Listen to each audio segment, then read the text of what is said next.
আলহামদুলিল্লাহ। সূরা আনফালের ৬০ নম্বর আয়াত এটাই বলছে, শত্রুর মোকাবেলায় নম্রতা নয়, গরম দেখাও। বিশ্বনবী বলছেন, শত্রুর মোকাবেলায় গরম দেখাও, আল্লাহর কাছে প্রিয় হয়ে যাবে। সুতরাং বাংলাদেশ এখন আগের বাংলাদেশ নেই। ভারতের সাথে চোখে চোখ রেখে কথা বলার শক্তি বাংলাদেশের হয়েছে। ভারত সাবধান হয়ে যাও, চীন জাপান সাবধান হয়ে যাও। আমাদের চারবার স্বাধীনতার যুদ্ধ করার অভ্যাস আমাদের আছে। প্রত্যেকটিতে বাঙালি জনতার বিজয়ের অভ্যাস আছে। আমাদের সামনে চোখ রাঙিয়ে কথা বলো না। যদি প্রয়োজন হয় আবার দেখা হবে গজওয়াতুল হিন্দে। ইনশাআল্লাহ বাংলাদেশের মুসলমানদের জয় হবে, জয় হবে, জয় হবে।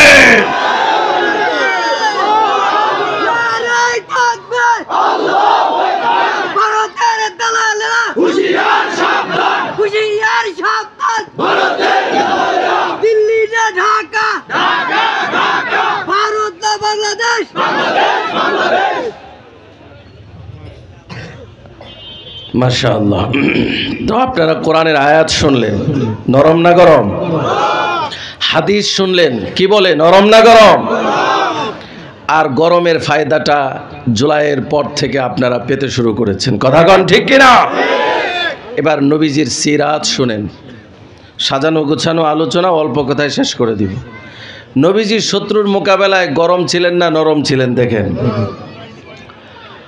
উহুদের যুদ্ধের কথা আপনারা সকলেই জানেন। উহুদের যুদ্ধ যখন শেষ হয়, আল্লাহর নবী তার কাঁধের উপরে তার চাচার লাশ হামজা, ওই লাশ থেকে রক্তগুলি টপ টপ করে জমিনে পড়ে যাচ্ছে। আল্লাহর নবী তার চাচার লাশ নিয়ে যাচ্ছেন, আর বনু আব্দুল আশাল এবং বনু জাফরের পাশ দিয়ে যাচ্ছিলেন। ওই সময় আল্লাহর নবী শুনতে পেলেন বনু আব্দুল আশাল আর বনু জাফরের সমস্ত মেয়েরা উহুদের যুদ্ধে তাদের যে সকল পুরুষ শহীদ হয়েছেন তাদের জন্য বিলাপ করতেছে, তাদের জন্য কান্না করতেছে। আল্লাহর নবী তখন আফসোস করে বললেন, হায় আফসোস, আমার চাচা হামজা, তার জন্য কান্নার কোনো মানুষ নাই। আল্লাহর নবীজির চোখের মধ্যে পানি, তার কলিজার মধ্যে দরদ, অত্যন্ত ব্যথা নিয়ে আল্লাহর নবী এই কথাটা বলেছিলেন।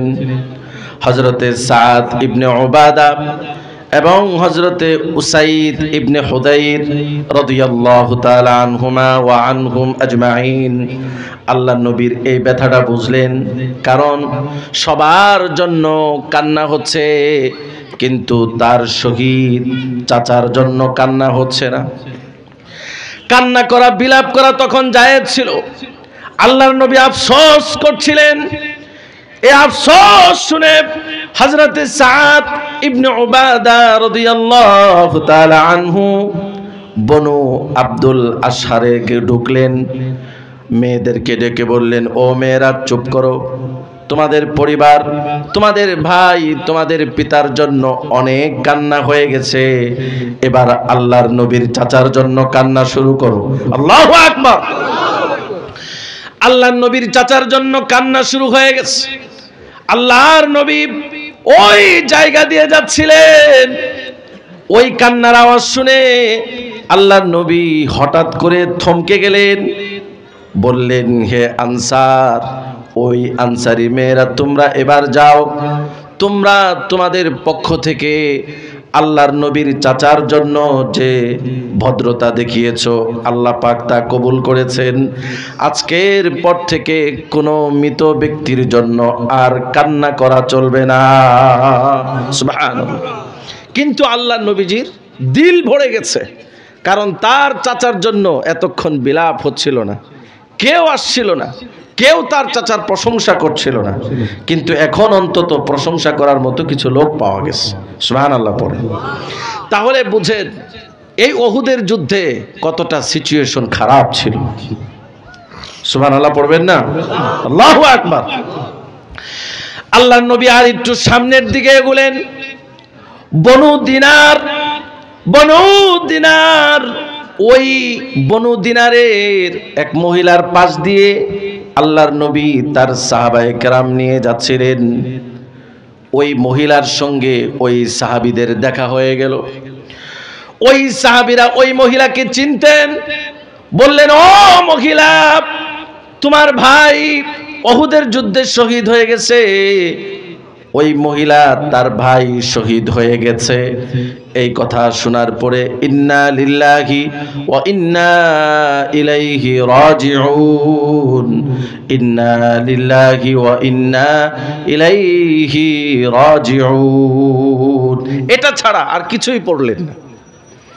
তার মানে ভাই শহীদ হয়ে গেছে, সামান্য পরিমাণ আফসোস ছাড়া আর কিছুই তিনি দেখালেন না। সুবহানাল্লাহ পড়বেন না? এরপরে ওই সাহাবায়ে কেরাম ওই মহিলাকে আবার শোনালেন, ও মহিলা শুনো, উহুদের ময়দানে তোমার আব্বাজান এসেছিলেন, তিনিও শহীদ হয়ে গেছেন। ওই মহিলা শুধু একটু বলেন ইন্না লিল্লাহ, এ ছাড়া আর কোনো আফসোস তিনি প্রকাশ করলেন না। এরপরে ওই মহিলা বললেন, ও সাহাবীরা, আমাকে তাড়াতাড়ি করে বলো আল্লাহর নবী কেমন আছেন? আল্লাহু আকবার। আমার ভাই মারা গেছে, এই সংবাদ তোমরা আমাকে দিয়েছো। আমার আব্বা মারা গেছে, এই সংবাদ আমাকে দিয়েছো। আমার ওই সংবাদের প্রয়োজন নাই, আমাকে তাড়াতাড়ি করে বলো আমার বিশ্বনবী কেমন আছে। সাহাবায়ে কেরাম বললেন, জি আল্লাহর নবী অনেক ভালো আছেন, সুস্থ আছেন। আল্লাহর নবী শাহাদাত বরণ করেন নাই। ওই মহিলা বলেন, না না, আমি তোমাদের কথা বিশ্বাস করি না, আমাকে একটু তাড়াতাড়ি করে আল্লাহর নবীর কাছে নিয়ে যাও, আমি নিজ চোখে আল্লাহর নবীকে একটু দেখতে চাই। আল্লাহর নবী সুস্থ আছেন। সাহাবায়ে কেরাম ওই মহিলাকে নিয়ে ভিড় ঠেলে আল্লাহর নবীজির কাছ পর্যন্ত চলে গেছেন। আল্লাহর নবীকে দুই নয়নে দেখছেন, আনন্দে খুশিতে তার চোখ থেকে পানি বের হয়ে গেছে। ওই মহিলা বলতেছেন, আল্লাহি ইয়া রাসূলুল্লাহ, কুল্লু মুসিবাতিন বা'দাকা জালালুন ইয়া হাবিবাল্লাহ। হে আল্লাহর নবী, আল্লাহর কসম করে বলি, আপনি বেঁচে আছেন, এখন বাপ নাই, ভাই নাই, স্বামী শহীদ হয়ে গেছে, আরো যত বিপদ আছে এ সমস্ত বিপদগুলি এখন আমাদের জন্য আর কিছুই না। আল্লাহু আকবার। উহুদের ময়দানে সিচুয়েশনটা তাহলে কেমন ছিল চিন্তা করেন। কাঁধে চাচার লাশ, আর মহিলারা কেমন করে বিলাপ করছিল। এক মহিলাই এক বসায় শুনলেন, তার ভাই নাই, বাবা নাই, স্বামী নাই, কিচ্ছু নাই। আল্লাহর নবী সাল্লাল্লাহু আলাইহি সাল্লাম বাসায় চলে গেলেন, তার ছাউনিতে চলে গেলেন। আল্লাহর নবীর তরবারির নাম ছিল জুলফিকার। আল্লাহর নবীর তরবারির নাম কি? আওয়াজ করে বলেন। জুলফিকার আল্লাহর নবীর তরবারির নাম। আল্লাহর নবী ওই তরবারি দিয়ে জিহাদ করে এসেছেন, তার তরবারি থেকে রক্তগুলি টপ টপ করে তখনও ঝরতেছিল। আল্লাহর নবী ওই তরবারিটাকে হযরত ফাতেমাকে ডাক দিয়া বলেন, ও ফাতেমা, এই তরবারিটা তাড়াতাড়ি করে নাও এবং ধুয়ে মুছে সাফ করে ওই দেওয়ালের মধ্যে লটকায় রাখো। আল্লাহর কসম, আল্লাহর কসম, এই তরবারিটা উহুদের ময়দানে বিশ্বস্ততার পরিচয় দিয়েছে। আল্লাহু আকবার। হযরত আলীও কিছুক্ষণ পরে ঘরের মধ্যে ঢুকলেন, তার তরবারি থেকে রক্ত ঝরছিল। হযরত আলী তিনিও তার তরবারিটাকে হযরত ফাতেমাকে দিলেন, বললেন, যাও এই তরবারিটাকেও ভালো করে ধরে জুলফিকারের সঙ্গে দেওয়ালের মধ্যে লটকায় রাখো। আল্লাহর কসম, আমার তরবারিটাও উহুদের ময়দানে বিশ্বস্ততার পরিচয় দিয়েছে। সুবহানাল্লাহ। আল্লাহর নবী যখন আলীর থেকে তরবারির প্রশংসা শুনলেন, তখন তিনি বললেন, হে আলী, আরেকটি কথা বাদ হয়ে গেছে, সেটা শোনো। উহুদের ময়দানে তোমার তরবারি যদি তোমার সঙ্গে বিশ্বস্ততার পরিচয় দিয়ে থাকে, তাহলে আরেকটি কথাও জেনে রাখো, সাহাল ইবনে হুসাইফ এবং আবু দুজানার তরবারিও উহুদের ময়দানে ভালো কাজে দিয়েছে। সুবহানাল্লাহ। সিরাতে ইবনে হিশামের মধ্যে এসেছে, আল্লাহর কসম, তিনি আল্লাহর কসম করে বলেছেন, আমি অসংখ্য সাহাবীর থেকে শুনেছি উহুদের ময়দানে একটা গায়েবী ভাবে একটা কথা চতুর্দিক থেকে আওয়াজ আসতেছিল। উহুদের ময়দানে একটা কথা বারবার কানে আসতেছিল, কিন্তু কে বলছেন কথাটা এটা কেউ জানে না। তাহলে আপনারাই একটু চিন্তা করে বলেন, ওই কথাটা কার পক্ষ থেকে এসেছে? আওয়াজ করে বলেন কার? আরেকটু আওয়াজ করে বলেন আল্লাহ। আল্লাহর পক্ষ থেকে এসেছে। সেই কথাটা কি? লা সাইফা ইল্লা যুলফাকার, লা সাইফা ইল্লা যুলফাকার ওয়ালা ফাতান ইল্লা আলী। আল্লাহর কসম, আজকের এই উহুদের ময়দানে যত তরবারি আছে, জুলফিকার তরবারির চাইতে সেরা কোনো তরবারি নাই। আর উহুদের ময়দানে যত যুবক আছে, আলীর চাইতে আর সেরা কোনো যুবক নাই। আল্লাহু আকবার। আল্লাহর কসম, আজকের উহুদের ময়দানে যত তরবারি আছে, জুলফিকার তরবারির চাইতে সেরা কোনো তরবারি নাই। এবং আজকের এই উহুদের ময়দানে যত যুবক আছে, আলীর চাইতে সেরা কোনো যুবক নাই। সুবহানাল্লাহ, আল্লাহু আকবার। আলী ছিলেন ইসলামের শ্রেষ্ঠ যুবক। এই যুবক কি তালটেকিতে নাই? জোরে বলেন আছে কিনা নাই? হাত উঁচু করে দেখান কারা কারা যুবক। অনেক মুরব্বী মানুষ হাত তুলছে। আল্লাহ তুমি এদের সবার যৌবন বৃদ্ধি করে দাও, জোরে কোন আমিন। উহুদের ময়দানে সিচুয়েশনটা তাহলে কেমন ছিল এবার একটু চিন্তা করেন। বিশ্ব নবীর কাঁধে তার চাচার লাশ ক্ষত বিক্ষত করে দেওয়া হয়েছে। হযরত হামজা রাদিয়াল্লাহু তাআলা আনহুর কলিজা টেনে ছেড়ে খেয়েছে। এক মহিলা তার স্বামী, তার বাবা, তার ভাই হারিয়েছে। বিশ্ব নবীর তরবারি থেকে রক্ত ঝরছে, কিন্তু কোথাও কোনো দম নাই। সুবহানাল্লাহ। বিশ্ব নবী সাল্লাল্লাহু আলাইহি ওয়াসাল্লাম তার ছাউনিতে গিয়ে এখনো পর্যন্ত তরবারিটা ধন নাই। এমন সময় একজন ঘোষণাকারী সামনে এসে গেল। আল্লাহর নবী বললেন, যাও তাড়াতাড়ি করে ঘোষণা করে দাও। খুব ভালো করে শুনবেন, যাও তাড়াতাড়ি করে ঘোষণা করে দাও যে যারা এখন আবার কাফের মুশরিকদের বিরুদ্ধে লড়াই করতে হবে, আবার তাদের পিছনে দাওয়া করতে হবে। কাফেররা তো যুদ্ধ করে একবার শেষ, তারা চলে গেছে আর একটু সামনে, আমরা চলে গেছি মদিনার দিকে। কিন্তু এখন কাফেররা আবার আমাদের উপর আক্রমণ করতে পারে। তারা চিন্তা করতে পারে আমরা দুর্বল হয়ে গেছি, দুর্বলদেরকে আর একটু ধাক্কা মারলেই তো নিচে পড়ে যায়। সেজন্য তারা চাইবে আবার আমাদের উপরে আক্রমণ করতে, আমরা যেন মাটিতে পড়ে যাই। কিন্তু না, আমরা মার খেতে পারি, আমাদের রক্ত ঝরতে পারে, আমাদের তরবারি ভেঙে যেতে পারে, আমাদের বাহনগুলি ধ্বংস হয়ে যেতে পারে, কিন্তু যে ইমানের বলে বলিয়ান হয়ে ময়দানে যুদ্ধ করেছি, ইমান আরো বেড়ে গেছে। ইমান যখন বাড়বে, কোন কাফের মুশরিক ইমানদারদের সামনে দাঁড়াতে পারবে না। জোরে বলেন ঠিক কিনা?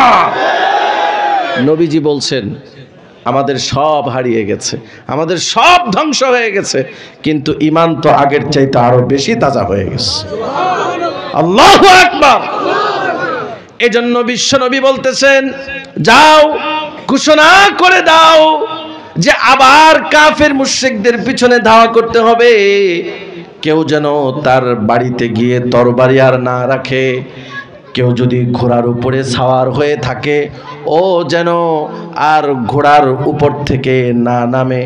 যে ব্যক্তি যেই হালতে আছে সে যেন ওই হালতেই আবার কাফের মুশরিকদের পিছনে ধাওয়া করে। সুবহানাল্লাহ।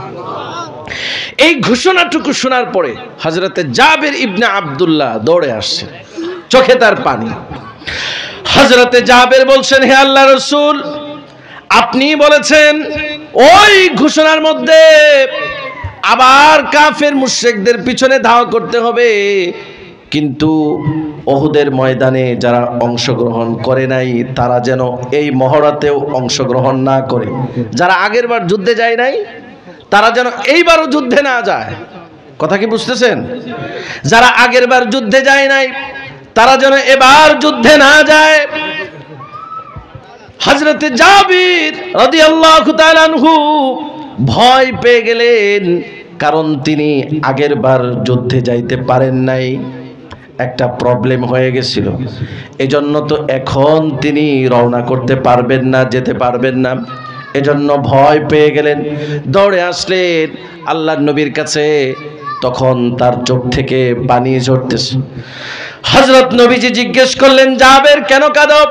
হযরত জাবের বলেন, আপনি ঘোষণা করেছেন আগেরবার যে না গেছে সে যেন আর না যায়, কিন্তু আমি তো আগেরবার যেতে পারি নাই, আমার প্রবলেম ছিল। আমি তো এখন আপনার সোহবত থেকে বঞ্চিত হতে চাই না। হে আল্লাহর রাসূল, এখন কি আপনি আমাকে আপনার সঙ্গে নিতে পারবেন? আল্লাহ নবী জিজ্ঞেস করলেন, আগেরবার কেন যাও নাই? হযরতে জাবের বললেন, আমার আব্বাজান উহুদের দামামা যখন বেজে গেছে, আমার আব্বাজান আমাকে ঘরের ভিতর থেকে বাহিরে টান দিয়ে নিয়ে এসে বলেন, ও জাবের শোনো, তোমার 9টা বোন আছে। জাবেরের কয়টা বোন ছিল? 9টা। তোমার 9টা বোন আছে, বাড়িতে পুরুষ কেবল তুমি আর আমি। তুমি হলে ভাই, আমি হলাম বাবা। এখন তুমিও যদি জিহাদের ময়দানে যাও আর আমিও যদি উহুদের ময়দানে যাই, তাহলে পূর্ণ বাড়িটা খালি পড়ে থাকে, মেয়েরা একাকী থাকবে। এই মেয়েদেরকে বিরান বাড়িতে একাকী রেখে আমরা যুদ্ধে যাব, এটা আমরা পছন্দ করি না। অবশ্যই অবশ্যই বাড়িতে একজন পুরুষ থাকতেই হবে। এটা সিদ্ধান্ত হয়েছে, বাড়িতে একজন না একজন পুরুষকে থাকতেই হবে। কিন্তু কে থাকবেন? হযরত জাবের বলেন, তাহলে ওইটা আমি না আপনি। আপনি বাড়িতে থাকবেন আর আমি আল্লাহর নবীর সঙ্গে জিহাদে যাব। আমার পিতা তখন আমাকে বললেন, ও জাবের, তোমার তো এখনো পর্যন্ত অনেক বয়স আছে, হায়াত আছে, তুমি আল্লাহর নবীর সঙ্গে লড়াই করতে পারবা, কিন্তু আমার তো আর হায়াত নাই, আমার তো জীবনের প্রায় শেষ সময় ঘনিয়ে এসেছে। এখন আমি আল্লাহর নবীর সঙ্গে জিহাদ করে শহীদ হতে চাই। দয়া করে তুমি আমাকে মাহরুম করো না, আমাকে পারমিশন দিয়া দাও। এজন্য হযরতে জাবের বলেন, আমি আব্বাজানকে উহুদের যুদ্ধে যাওয়ার জন্য পারমিশন দিয়ে দিলাম। তাহলে উহুদের ময়দানে আমার না যাওয়াটা যৌক্তিক না অযৌক্তিক? কিন্তু আমার ইচ্ছে ছিল, আমি যেতে পারি নাই, আমার আব্বাজানকে শহীদ হওয়ার সুযোগ দিতে। সুবহানাল্লাহ পড়বেন না? বিশ্বনবী বললেন, ও জাবের, বিশ্বনবী ও জাবের। তার কথা শুনে আল্লাহর নবী খুশিতে আনন্দে কান্না করে দিলেন। আল্লাহু আকবার। আল্লাহ নবী বলেন, জাবের তুমি অবশ্যই যাবে, অবশ্যই যাবে। আর তুমি তো যাবেই যাবে, স্বয়ং আল্লাহর নবীর সঙ্গে তুমি জিহাদের ময়দানে যাবে। আল্লাহু আকবার। হযরত জাবের খুশিতে আনন্দে লাফিয়ে উঠলেন, ঘোড়া একটা নিয়ে রওনা দিলেন। এই ঘোড়া রাসূল সাল্লাল্লাহু আলাইহি সাল্লামের সাথে ক্রয় বিক্রয় হয়েছিল, সেটা আরেক লম্বা হাদিস। বুখারী শরীফে এর রেওয়ায়াতটা অসংখ্যবার এসেছে। ওর দিকে আর যাবই না, কারণ ওইটা আমার চাপটারই না। আমি শুরু করেছিলাম দুশমনদের বিরুদ্ধে নরম না গরম? জোরে বলেন, নরম না গরম? কি বুঝলেন? উহুদের ময়দানে মার খাওয়ার পরেও সাহাবায়ে কেরাম বিশ্বনবী রক্তাক্ত লাশ নিয়ে, রক্ত নিয়ে, তীর আর বর্ষার আঘাত নিয়ে কাফের ময়দান, কাফের মুশরিকদের বিরুদ্ধে আবার ধাওয়া করেছেন। কি বুঝলেন? দুশমনদের বিরুদ্ধে নরম নয়, গরম। তাহলে যদি গরম থাকতাম, স্বাধীনতার পর থেকে আজ পর্যন্ত বাংলাদেশ যদি ভারতের বিরুদ্ধে গরম থাকতো, বাংলাদেশ সিঙ্গাপুর হয়ে যেত। এই স্বাধীনতার পর থেকে নিয়ে আজ পর্যন্ত শুধু ভারতের পা চেটেছি, এই জন্য বাংলাদেশের কপালে উন্নতি হয় নাই, উন্নতি হয় নাই। জোরে বলেন ঠিক কিনা? এটাই তো বুঝলেন নাকি? কথা কি লাইন ছেড়ে বেলাইনি হয়ে যেতেছে, না লাইনের মধ্যে আছি? থাকলে হাউ হু করবেন, বেলাইনে গেলে ঝামেলা। এরপরে হযরতে জাবের খুশি হয়ে আনন্দে বিশ্বনবীর সঙ্গে যাত্রা শুরু করে দিলেন। বনু আব্দুল আশাল যাচ্ছিলেন আল্লাহর নবী দাওয়া করতে। আল্লাহর নবীর কপাল ফেটে গেছে, আল্লাহর নবীর দান্দান মোবারক শহীদ হয়ে গেছে। আর একজন সাহাবী আবু তালহা রাদিয়াল্লাহু তাআলা আনহু, তার গায়ের মধ্যে ৮২টা তরবারির আঘাত, ৮২টা তীর আর তরবারির আঘাত পড়েছে। এত অবস্থা খারাপ, তারপরেও হিম্মত হারান নাই, কারণ ইমানের জোর আরো বেড়ে গেছে। কথা বলেন, ইমানের জোরটা আরো বেড়ে গেছে। ওয়া আনতুমুল আ'লাউনা ইন কুনতুম মুমিনিন। যদি তোমাদের ইমানের জোর থাকে, যদি সংখ্যায় দুর্বল হও, আর যদি অস্ত্র শস্ত্র না থাকে, আল্লাহ তোমাদেরকে বিজয়ী করে দিবেন। সুবহানাল্লাহ। সুতরাং সংখ্যায় বিজয়ী হয়েছি না ইমানে? জোরে বলেন তো, আমরা অস্ত্রে বিজয়ী হয়েছি না ইমানে? জোরে বলেন তো, আমরা সংখ্যায় বিজয়ী হয়েছি না ইমানে? আমরা তরবারিতে বিজয়ী হয়েছি না ইমানে? ভারতকে আবার বলে দেন, তোমার ১৫০ কোটি, আমার ১৬ কোটি থাকতে পারে, আমার ১৬ কোটি ইমান আছে, কাজে আমার ১৬ লক্ষ কোটি ইমানের জোরে ওই ১৫০ কোটি কাফের মুশরিকদের সামনে তোমরা টিকতেই পারবে না, টিকতেই পারবে না ইনশাআল্লাহ। ঠিক না?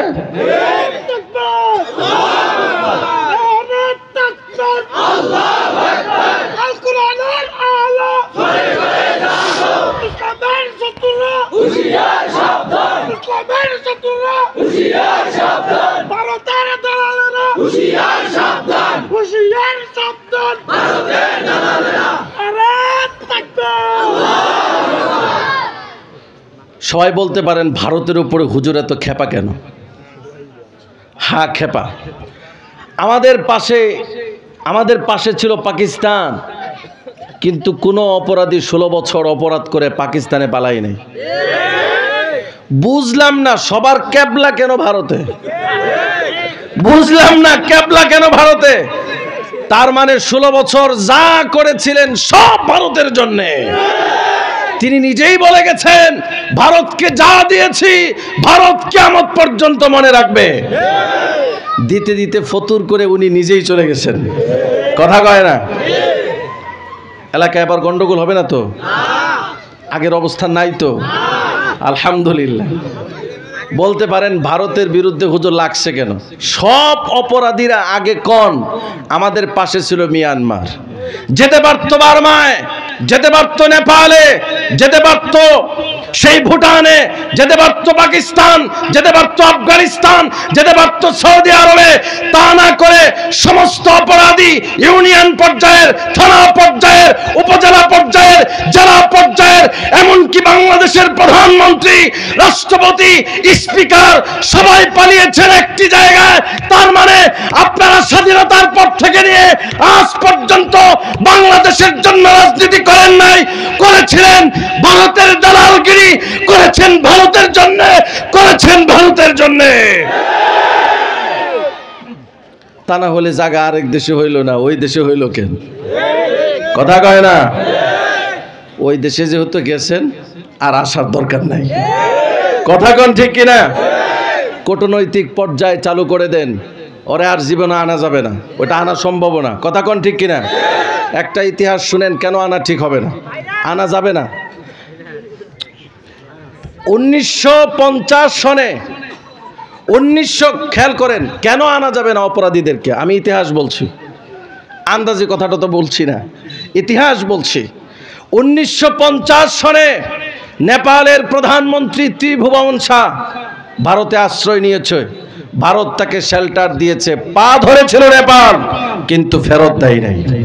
1959 সনে তিব্বতের ধর্মীয় নেতা দালাই লামা ভারতে আশ্রয় নিয়েছিল, ভারত তাকে শেল্টার দিয়েছে, চীন পায়ে ধরেছে, ফেরত দেয় নাই। 1975 সনে যখন বঙ্গবন্ধু শেখ মুজিবুর রহমান শহীদ হলেন, তাকে হত্যা করা হলো, তখন এই দেশের প্রধানমন্ত্রী ওইখানে আশ্রয় নিয়েছিলেন, জানা আছে তো। 6 বছর ভারতের নুন খাইছেন, তিনি কি আর ভারতের গুণ না গেয়ে পারেন? 6 বছর। এমনকি 1992 সনে আফগানিস্তানের প্রেসিডেন্ট শাহ নাজিবুল্লাহ ভারতে আশ্রয় নিয়েছিলেন, ভারত তাকে শেল্টার দিয়েছে, ফেরত দেয় নাই। 2013 সনে মালদ্বীপের প্রধানমন্ত্রী এবং প্রেসিডেন্ট মোহাম্মদ নাশিদ ভারতে আশ্রয় নিয়েছিলেন, ভারত তাকে ফেরত দেয় নাই। সুতরাং 24-এর পরাজিত নেতারা আশ্রয় নিয়েছে, ভারত ফেরত দেবে না, দিতে পারে না, ভারতের ইতিহাসে নাই। শুধুমাত্র একটি পথ বাকি ফেরত আনার, সেটা হলো কূটনৈতিক পন্থা চালু করে দেন।